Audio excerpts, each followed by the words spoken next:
Zechariah chapter 5, 5 through 6, we see this, what's represented in this picture. Let's read the scripture here. Then the angel that talked with me, this is from Zechariah, the angel that talked with me went forth and said unto me, Lift up now thine eyes and see what is this that goeth forth. And I said, what is it? So he looks at it, but he doesn't understand what it represents. And he said, so the angel said, and he said, this is an ephah that goeth forth. He said, moreover, this is their resemblance through all the earth. The ephah is like a basket that, it's like a wheat basket or something. You'd carry a bushel basket. And he says, so this is an ephah. And this is their resemblance. Now he's going to tell you more about the ephah, and you can see it here. He's going to tell you more about this picture. And behold, there was lifted up a talent of lead. You can see, basically it was a lid, right? It was a lid that was on the basket. He lifted up a talent of lead, and this is a woman that sits in the midst of the ephah. So she was hiding. It's like if you had a pot. Sometimes my wife is cooking something on the stove. And there's a pot and there's a cover. And I come home, something smells good. I can walk over there. Smells good. I don't know what's in that pot. Could be a dead skunk. I don't know. It smells good. So what's the natural thing? You take the top off and you look and see what's in there, right? And then I get yelled at. Right? You're not supposed to do that. But anyway, that's what's happening here. There's this, Zechariah sees this, and the angel lifts the lid off so he can see what's inside the basket. And then the angel says, this, inside the basket, this is wickedness. Now, he's not saying that all women are at wickedness. He's saying this one inside the basket, she is wickedness. I believe 100%. I'm 100% sure on this. This is the same woman that we see riding on that 700 beast. This is Babylon the Great. This is that same harlot. This is wickedness, and he cast it into the midst of the ephah, and he cast the weight of lead upon the mouth thereof. In other words, he put the lid right back on the basket. He only lifted it up so we would know what was inside it. But then he put it back up. And this is pretty interesting, because take the illustration like the church today. God has revealed, down through history, God has revealed many things, much insight to the understanding of the Spirit, much insight to prophecy and the understanding of His Word and by the Spirit of God. But the lid was taken off, all this stuff, and now the lid was put back on. And so many people have forgotten. Generations weren't even there to see it. They don't know. There's so many people who have left Christianity. They don't even know what Christianity is about. And we can't even tell them in the public school. We can tell them what Muslims are about. We can tell them what witches are about. We can tell them what Buddhists are about. But we can't tell them what Christians are about, because it's politically incorrect. Just recently they were talking about Halloween coming, and I'm completely flabbergasted that they're making such a big deal on what kind of costume you would wear. Some costumes are considered to be politically incorrect, and they will not tolerate it at college campuses. Like, for instance, if you come dressed as Tonto, remember the Lone Ranger and Tonto? If you come dressed as Tonto, you're not supposed to be an Indian. That's politically incorrect. Probably if you came as Hitler, that would be, incorrect as well. Politically incorrect, because masses of people they'd kill. But, what? A pregnant nun. You could come as pregnant nun. Yeah, that's okay. But see, that's okay because it's Christianity. You can do that because it's Christianity. But if you come as Muhammad, that would be politically incorrect. You know who says if it's politically correct or not? The one who says, "Oh, I'm offended." If you come dressed as a transgendered, or a male dresses up as a woman. They would say, that's politically incorrect. You're not one of these transgender. You're making fun of transgender people. Right? But you can do anything again. You can come as anything to deride Christianity. Anyway, so the lid was taken off. We see what it's all about. Then the lid was put back on, and it speaks loud, I think, volumes to the world we live in. But that's really a side point. Zechariah chapter 5, 9 through 10. Then I lifted up my eyes. I looked, and behold, there came out two women. You can see two women, one on one side and one on the other here. So two women come. And the wind was in their wings. They had wings like the wings of a stork. That's important because a stork is considered an unclean bird. Okay, so it's unclean. What it represents is some unclean messengers are carrying this basket. Where are they taking this basket? He says, so they had two wings of a stork. They lifted up the ephah between the earth and the heaven. And then said the angel that talk with me, whether do these bear the ephah? And so the question is being asked, where are they going to take this woman? And he said unto me, to build it a house in the land of Shinar, it shall be established and set there upon her own base. Now, Shinar is Babylon. It's like a secret word for Babylon. He could have just said he's going to take her to Babylon. We know that the harlot rides on the seven-headed beast. We've already addressed that last week about being representing the Vatican, and primarily not only the founder of all false religion, but also we equate her with the apparitions of Mary. And this says, they're going to take this woman who I believe represents Babylon, who represents this harlot, who represents all false religion, who represents the Vatican, and they're going to move her to Shinar, which is Babylon, and put her on her own base to be worshipped properly. In other words, for some reason, the worship of Mary and these apparitions are going to move from Vatican as a central place over to Iraq. And I'll tell you how it's going to happen. It's going to happen. There's going to be a massive apparition that the whole world is basically going to believe. The supernatural event. And she may even, in the apparition, she may even command she wants to be there at the center of the earth back in Iraq. Babylon. You know why? That's where she came from. Remember when we talked about where did all the false religions start from? Remember there was Nimrod and Semiramis and Tammuz. They built Babylon. They built the Tower of Babel. They were all in Babel. That's where it all started. There's going to be this major apparition that all these nations, all these people are going to accept. And she's going to be moved. Her central place of worship is going to be in Iraq and in Babylon. Why? Think about this. You have Europe, who's always worked. Europe has always worked with the Vatican. During World War II, Hitler was one of the Pope's favorite children. I mean, they worked hand in hand. The Pope supported Hitler. He supported Mussolini, who was a fascist, in Italy. The reason the Pope is becoming actively involved, they need a false prophet, someone who's going to tie together all the religion, and it's going to start with Christianity and Islam. What are you going to have? And just when all this occurs in Europe, you're going to have millions of Muslims coming in, right? Working in Europe.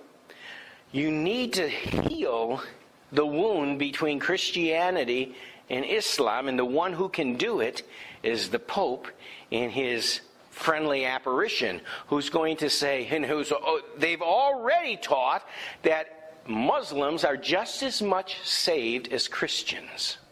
Even though they deny that Jesus is the Son of God. The Quran comes straight out and says God has no son. But they worship Mary. And if you go back and you look at the apparitions of Mary, the famous apparitions of Mary, there have been a lot of Muslims associated with that event as well. They worship Mary. They'll worship Mary as the virgin who conceived Jesus. They believe that. They teach that. They just don't believe Jesus was the Son of God. But they'll worship her. She's going to be moved to Babylon because Babylon doesn't exist yet. When this happens, and it's going to happen very soon, when it happens, Babylon is going to, all of a sudden, like overnight, just rise up. Great wealth. There's going to be people, because of the apparition, people are going to come from all over to see the apparition. They're going to bring all their money. All this money is going to start pouring into Iraq. Something else is going to happen. I'm jumping ahead here, but remember we talked about changes coming to the United Nations. I believe the United Nations is also going to move from New York over to Babylon. All this is going to go together. It's going to happen at the same time. When the Bible talks about Babylon, it doesn't talk about a great nation. In Revelation, it talks about a great city. It's not, great nations are Russia, Europe, United States of America, right? These are great country, great nations. Canada is even, you could even call. But when it talks about Babylon of the last days, it talks about a city. It's not a nation. It's not a nation. It's a city. A city which has such wealth, is going to have more wealth generated in it than any other city in the world. Right now, the United States holds control over the economics of the world. The U.S. dollar is still the strongest currency. Of course, there's no gold backing it, and the nations have caught on. We just keep, running the press and just making money. It's almost like monopoly money. There's coming a time when there's coming to an end, and nations have already, for the last couple of years, they've been objecting to the United States having that position. They want it transferred over to one independent source. That independent source will be all economics are going to go through the United Nations. That's going to be the New World Order. Then everybody is going to benefit from it in common, not just the United States. So it's a good plan as far as the rest of the world is concerned. So that's going to be located there. All economics is going to pass through there. We've already given up the internet. Now that we've given up the internet, it's going to come under the control of the United Nations. And now when you you buy things off the internet, they're going to put fees, and it's going to go directly to the United Nations.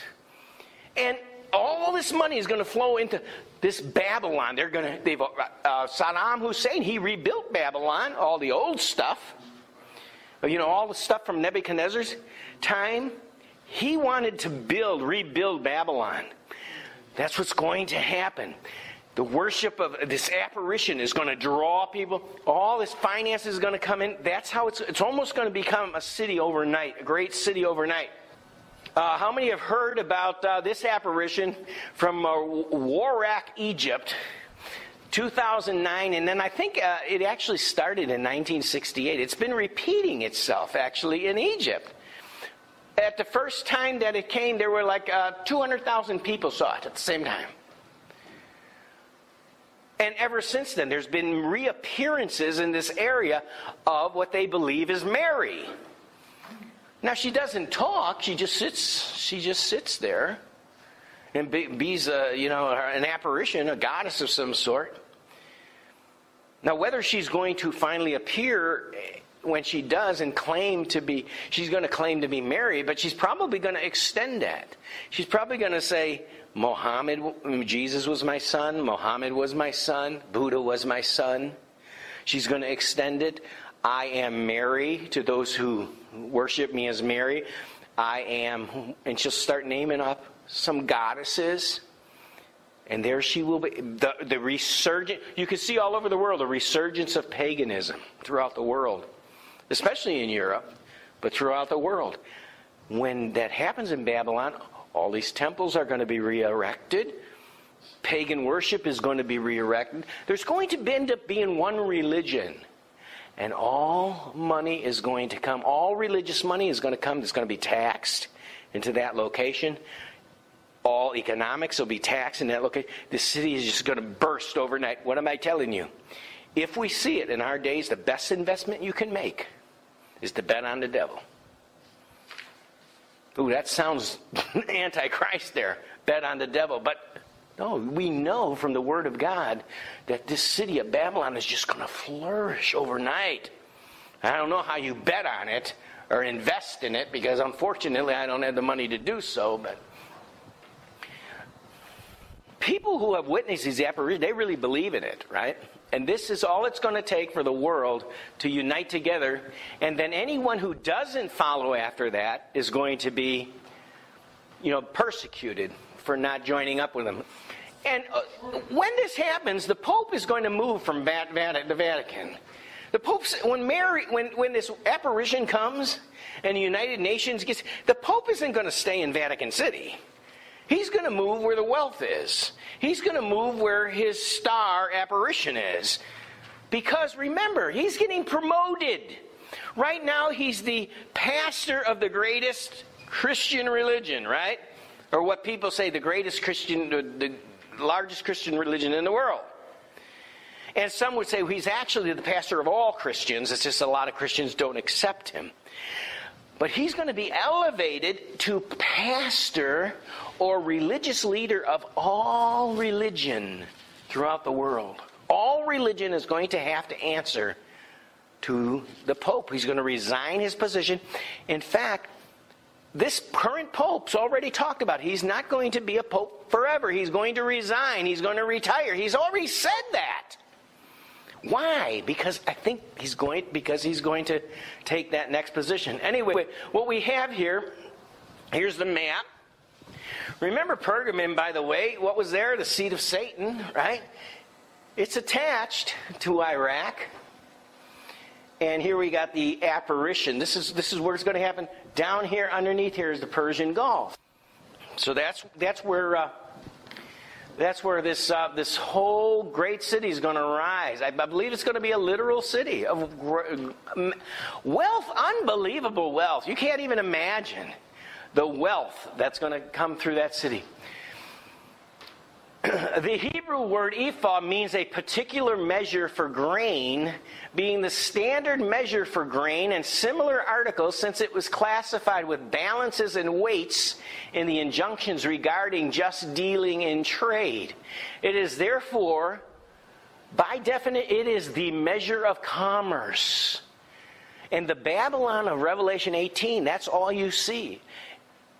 You have the religious nature in Revelation 17, and you have this great commerce, this great city. Remember when it's destroyed, all the kings and the merchants, they all cry and wail because who's going to buy all my stuff? That's why I said, if you see it happening, bet on Babylon, because it's going to happen. You can see a balance down here, which is symbols representing, supposed to represent all commerce. All commerce. Remember, we talk about no one could buy or sell unless they had the mark. The mark's going to be tied to the whole international computer system.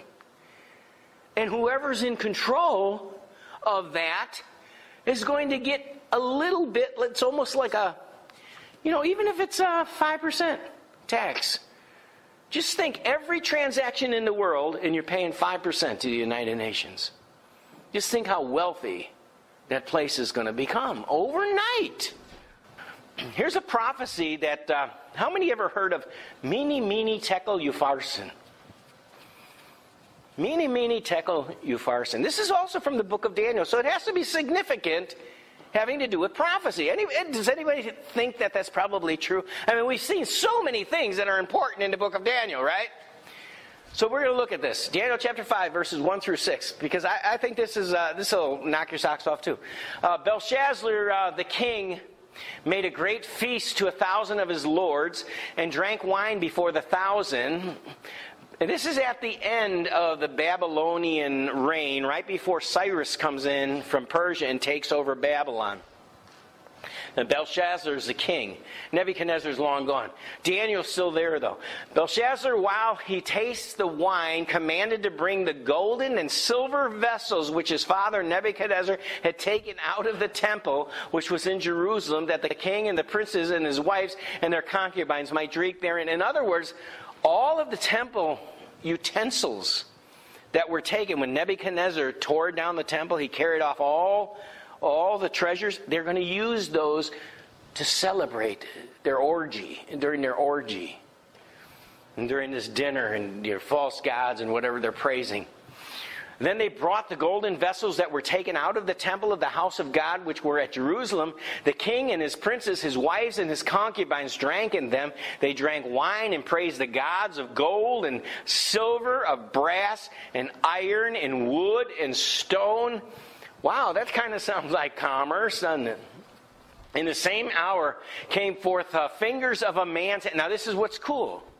During all this, all of a sudden, a hand appears in the air. Like this, with its fingers sticking out. And it's flying across the room. This will freak you out. It's just a hand. There's no elbow, there's no wrist, just a hand.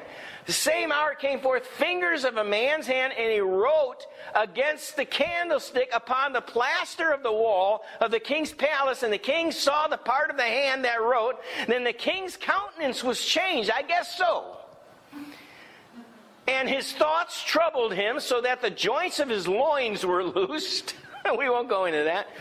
And his knees smote once again. You ever been so scared your knees rock? That's real. You can get so scared that your knees will hit each other. And that's what's happening here. And the part about his joints of his loins loose, I think we can imagine what it meant there. Yes. And the king cried aloud to bring in the astrologers, the Chaldeans, and the soothsayers. And the king spake and said to the wise men of Babylon, whosoever shall read this writing and show me the interpretation thereof shall be clothed with scarlet. Remember, the woman, by the way, is dressed in scarlet, purple and scarlet, and have a chain of gold upon his neck, and shall be the third ruler in the kingdom. Then came in all the king's wise men, but they could not read the writing, nor make known to the king the interpretation thereof. Then was King Belshazzar greatly troubled, and his countenance was changed in him. His lords were astonished. I think that's worse than astonished. Now the queen, by reason of the words of the king and his lord, came into the banquet house, and the queen spake and said, O king, live forever. Let not thy thoughts trouble thee, nor let thy countenance be changed. There is a man in the kingdom. Who do you think it is? Daniel. There is a man in the kingdom in whom is the spirit of the holy gods. And in the days of thy father, light and understanding and wisdom, like the wisdom of the gods, was found in him, whom King Nebuchadnezzar, thy father, the king, I say, thy father made master of the magicians, astrologers, Chaldeans, and soothsayers. Look at that, Daniel. We're going to drop down to 5:24 through 31. There's more, but I want to get to the point here. So in verse 24, then was the part of the hand sent from him, and this writing was written. This is the writing that was written. Mene Mene Tekel Upharsin. I never heard that before. Mene Mene. Doesn't sound like anything I ever listened to. Daniel says this is the interpretation of the thing. Mene. In other words, the word Mene, God has numbered thy kingdom and finished it. Tekel, thou art weighed in the balances and are found wanting. Perez, thy kingdom is divided and given to the Medes and the Persians. This is like the night before. While they were partying, Darius the Median, the Persians were already taking over the kingdom. What they had done... Remember, Euphrates went down through Iraq, and there was Babylon. The Euphrates River went right into Babylon. And so what they did is they shut the water down, and they were able just to walk right in there. They didn't have to go through the gates. It was strategy. Nobody ever expected anybody to dam up the river so they could get in. And so that's how he didn't even know what was going on. And Daniel tells him, God has numbered thy kingdom and finished it. You're weighed in the balances and are found wanting, and your kingdom is divided and given to the Medes and the Persians. Then commanded Belshazzar, and they clothed Daniel with scarlet, put a chain of gold around his neck. They made a proclamation concerning him that he should be the third ruler in the kingdom. And that night was Belshazzar, the king of the Chaldeans, slain. They killed him. Darius the Median took the kingdom, being about 62 years old. So 62 years old.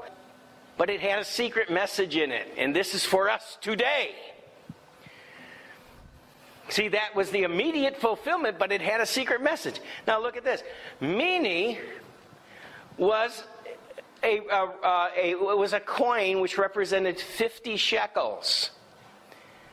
So you had Mene, that's 50 shekels and 50 shekels. A tekel was 1 shekel. So what do you have? 50 plus 50 plus 1. Right? 101. Then Upharsin was 25 shekels. So that was a total of 126 shekels, right?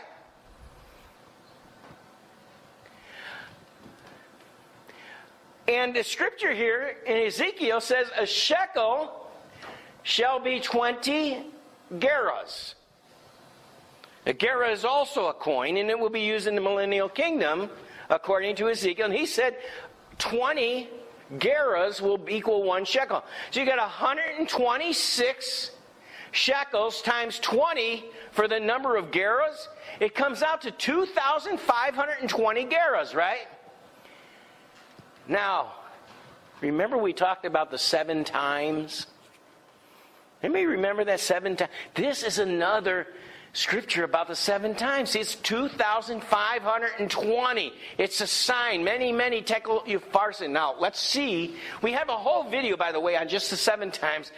We talked about the mystery of the 7 times and what was meant by the prophetic 7 times. Now, you can go back. You can watch that whole video that we have out there. We never talked about this in particular, though. Remember the scripture, I have appointed thee each day for a year? But before they talked about days, and there was 2,520 days. But now we see that the gerah, he's always also talking about 2,520. What was he referring to? Nebuchadnezzar begins his reign in 605 BC, and the Babylonian captivity begins around 606 BC. 7 times equals 7 years. 1 year equals 360 days.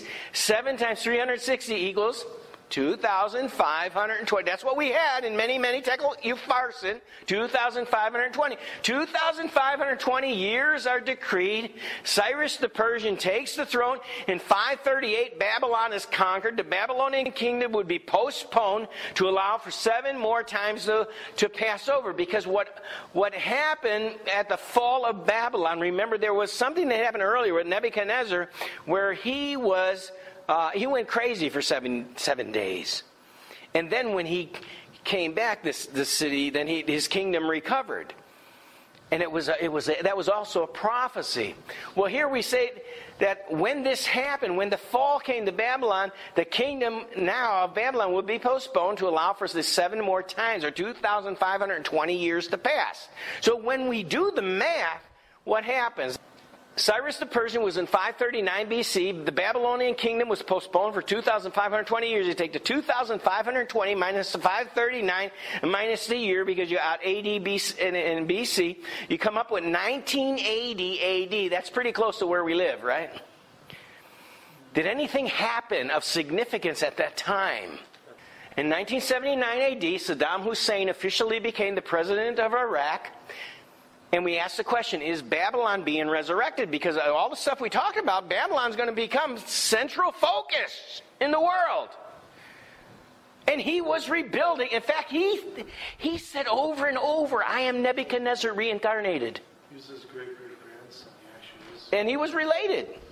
Saddam Hussein officially claimed to be the reincarnation of Nebuchadnezzar. Remember this guy? Who had a lot of news about him during this time. Babylon, look at Babylon. He restored all this. And this actually is there in what was Babylon. Now, today, it's there. He restored all this.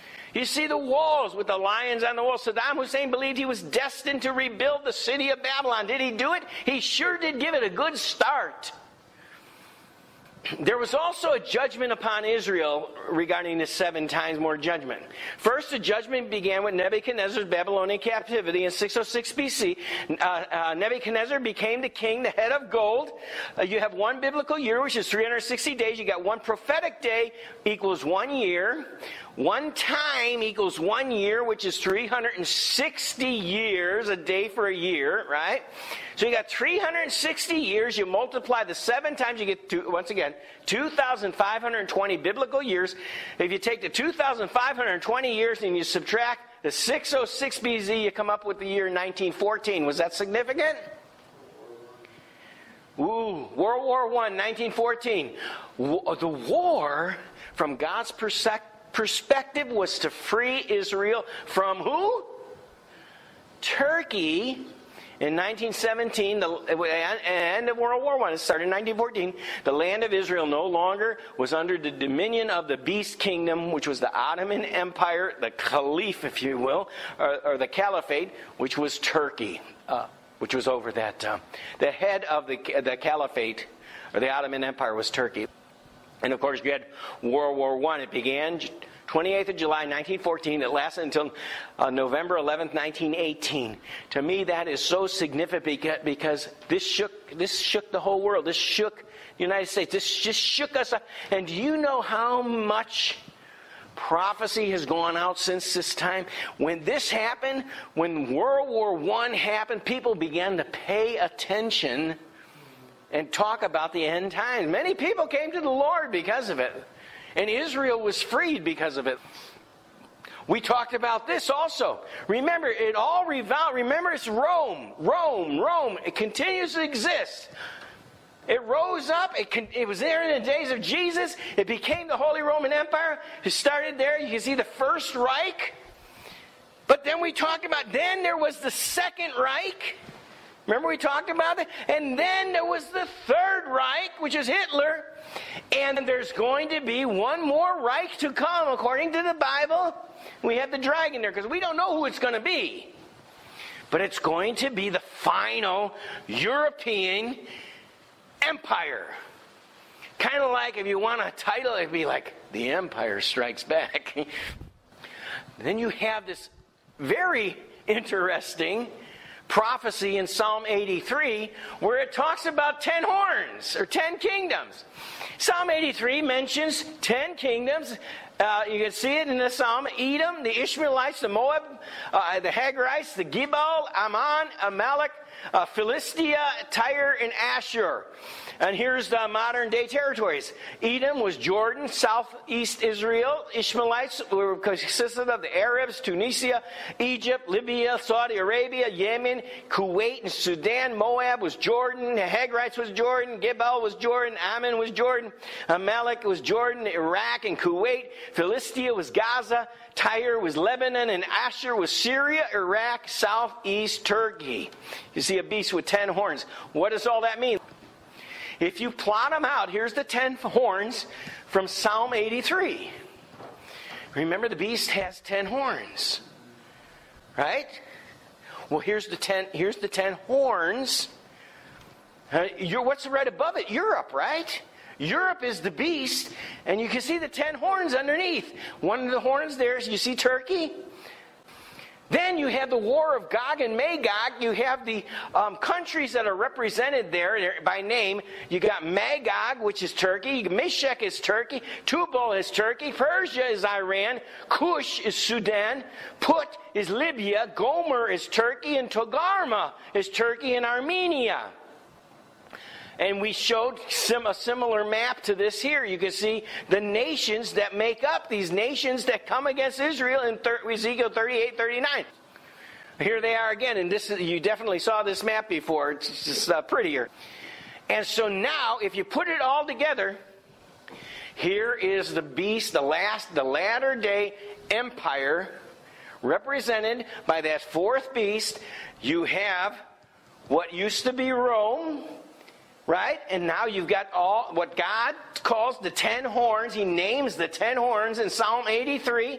And you also have the representations here of these last kingdoms. Remember in Revelation 13:2, he said the beast was a combination of the lion, which was from Babylon Empire, the bear, which was Medo-Persian, and the leopard, which was Greece. And if you add those three beasts together, all the geographical area with the 10 horns, and you've got the European common market, look what you got here. This is that final kingdom, the final empire. Now again, I don't know that this is going to be one empire, or if what this represents is that this is what I think. This is the caliphate. What's in gray here is going to be the caliphate. And what's in yellow there is going to be the European Union.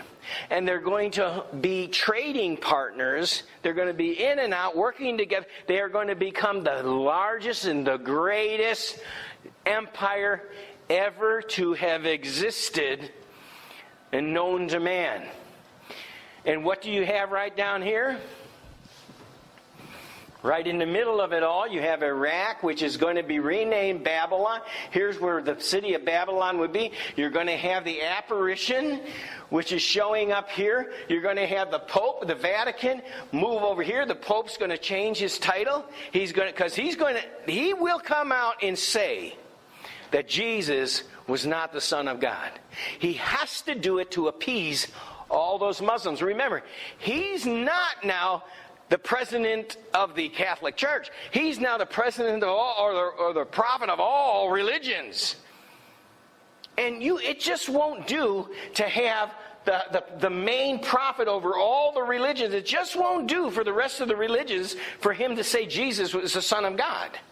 He's got to say that Jesus is no better than Muhammad, or they're not going to combine together. And so this is what you have in the last days. And this is when I say, so you're going to have the apparition, you're going to have, and you're going to have the United, remember we talked about the United Nations, so the United Nations is going to be located here. You're going to have this empire here, and right here you're going to have the great city of wealth. They've already got all that oil, but there's going to be such a great city, and all of this commerce is going to open up. It's just going to be something like nobody's ever experienced before. Now, what happens to the United States in all this, I don't know. But the United States is not going to be the superpower of wealth that it was. And remember, the United States, by the way, is $20 trillion in debt. When this happened, when the new United Nations, when the New World Order hits, they're going to have a new economic system. And all that debt, it's either going to be erased, and they're going to say, we're going to start all over. They're going to erase the books. And that might be why your politicians don't care if we keep going in debt, because they're basically claiming bankruptcy. But the edge that may put them on top, they don't have that anymore. All the money is now, even the surrender of the internet, is all going to be going to Babylon, which is going to be more central to this empire. You all see it? And then you have the prophecy in Daniel. Remember the image? At the end of the image, he said this will last until the end. The final thing you're going to see is the feet and the toes. He says this. And remember, you have all the 300 million Muslims are now working in Europe, because that's where all the jobs are. Okay? It's like you scratch my back, I'll scratch it. You're going to have this economic relationship. As the toes of the feet were part of iron and part of clay. Remember, iron was Rome. Clay is the Muslims. And so the kingdom shall be partly strong and partly broken. Whereas thou sawest iron mixed with miry clay, they shall mingle themselves together with the seed of men, but they shall not cleave one to another, even as iron is not mixed with clay. That's what you basically see today in Europe. You know, some people say 20% Muslim. Some say 15%. In some areas of Europe, they say it's as bad as 30%. It's really getting out of hand. But one thing they know for sure, this hand doesn't mix with this one. Christianity does not mix with Muslim or Islam. And that's the job of the Pope, to get them to mix together. Of course, he's not going to be able to do that, and that is going to fail over time. It's going to fail because we know that, remember the 10 horns attack the harlot, remember? They devour her. If you look at an ancient map, see, if you've studied prophecy for years, you've probably heard that the instigator is Russia. And you know how goofy it is? They take a word in the prophecy, which is in Hebrew, in English, it's chief. It says it's translated as the chief prince. In Hebrew, the word is Rosh.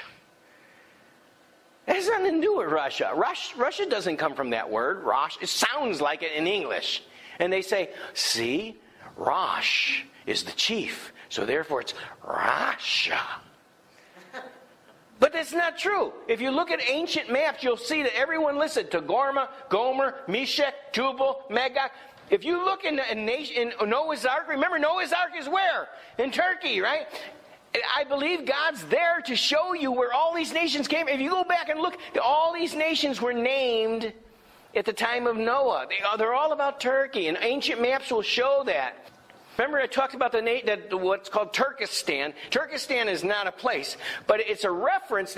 What they've done is they've taken all of these nations that you see up here, and they group them together, and here's a Turkmenistan and Uzbekistan, and you've got Kyrgyzstan and Kazakhstan or something like that. I don't even pronounce these very well, but I certainly don't live around there. But all of these are Turkish, Muslim, and they used to be part of the Soviet Union. And it might be that people years ago, when they were trying to put this together, see, it was all part of the Soviet Union. But now that it's split off, you can tell it's actually part of Turkey. All of this is going to be following the lead of Turkey at the time. So all of that we've seen in the previous maps, this is going to go with it too. Plus the Bible talks about Antichrist being, it calls it the Assyrian. Did you notice that the Assyrian Empire was this? It was made up of Turkey, Syria, Jordan, Iraq, and Iran, and the rest of you can see it go back there. So that was the Assyrian Empire. And you can see how everything that the Bible talks about is all coming together. It's all coming together at once. And that would be the kingdom of Antichrist. But remember, it's not just, this is the caliphate.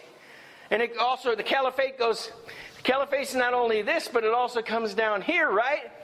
But then you've got Europe tied to the empire, so that the two of them are working. And, that's not so unbelievable, because remember when Constantine set up Rome, he moved his throne.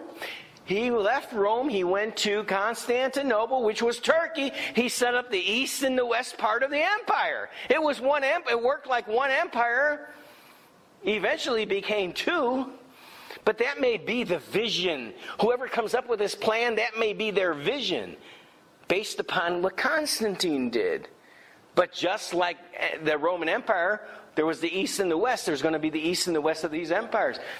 I believe they'll be independent. Caliphate's not going to be. I don't believe that Turkey is actually going to become a part of them, and that the whole caliphate will be under the emperor. I believe that they're going to be independent, but they're working together. And it's just like the feet, the clay and the iron. See, if it says that the clay mixed with the iron and it all became iron, then that would make sense. Or if it says the iron mixed with clay and it all became clay. Doesn't say that. So the iron tried to mix with the clay and it could not mix, and it just kind of all mixed up. And that's what we have. But here's the caliphate. It was the Assyrian Empire. Oh, by the way, that Assyrian Empire, that's what ISIS wants to establish right now. That's their whole point. Also, here's something. Satan is coming home to Turkey. In March of 2006, the nation Turkey, after failing to convince Germany to return the altar, decided to rebuild a perfect replica of the ancient altar on the same ancient hill in Bergama. That's when a decision was made, the location of the ancient Pergamum. In March 2006, Turkish Culture and Tourism Minister Attila Cox stated that there is no chance of having the altar returned from Germany because we have no legal right, but now we have a new project to make exact copies, replicas of those historical artifacts, and they will be built on the original site. This certainly wonders if the same dark anti-Semitic spirit that seems to have followed this ancient satanic altar to Germany will now also become a welcome home in Turkey. In fact, there are many reasons to believe that this is already the case. There is an article out there right now that remember we showed the current president of Turkey. He's the one that says in 2024, this will be available. This will be already built and open up for tourism. The altar of Satan will be back in Pergamus. Isn't that interesting how all this is happening together, and now they're going to reestablish, right? Not just the altar of Satan, but the altar just where it used to be, as well as all the rest of the pagan artifacts and temples. And they're going to put it all out there. Why would a Muslim build all those pagan temples? Because he must know, he must have the spirit of the devil. He must know that Allah is nothing more than the moon god. He must know that. Isn't the menorah in 2024? Planets? Yes, 2024 is that menorah was it? Yes. Mm-hmm. Yeah, everything we've been talking about coincides. Everything coincides. Now, hopefully we won't be here for this, right? Of course, that's the Antichrist kingdom. It's not that far away. It's not that far away. That's not that far. It's another button on the cloth, if you will. It's another thing that we can look and say, wow, this is all happening in front of our eyes. Again, back to these 10 horns and the horn rising up, because we still have a prophecy for last days here with this in Daniel. It says, thus, Daniel 7:23 through 24, and Daniel 11:43, we're going to go to. Thus he said, the fourth beast shall be the fourth kingdom upon the earth, which shall be diverse from all kingdoms, shall devour the whole earth, shall tread it down, break it in pieces. When we put it all together, can you see how it's devouring the whole earth? And the 10 horns out of the kingdom are 10 kings that shall arise, another shall rise after them. He shall be diverse from the first. He shall subdue 3 kings. Looking in Daniel 11:43. Speaking of the Antichrist, remember part of those horns, those 10 horns we saw in Psalm, were Egypt, Libya, and Ethiopia, or which we call Sudan. Because remember, the word Ethiopia it was Cush in the Bible. But he shall have power, Antichrist shall have power over the treasures of gold and of silver and over all the precious things of Egypt, and the Libyans and the Ethiopians, they all shall be at his steps. Those are they basically, it sounds like they're not going to willingly cooperate, and so he's going to bring them down. And what will you have when you take 10, you take them away? You're going to have 7, just like before. So here we saw this before. We have the beast empire. And here you've got the 3 horns that are being taken down. According to Daniel 11, which we just read.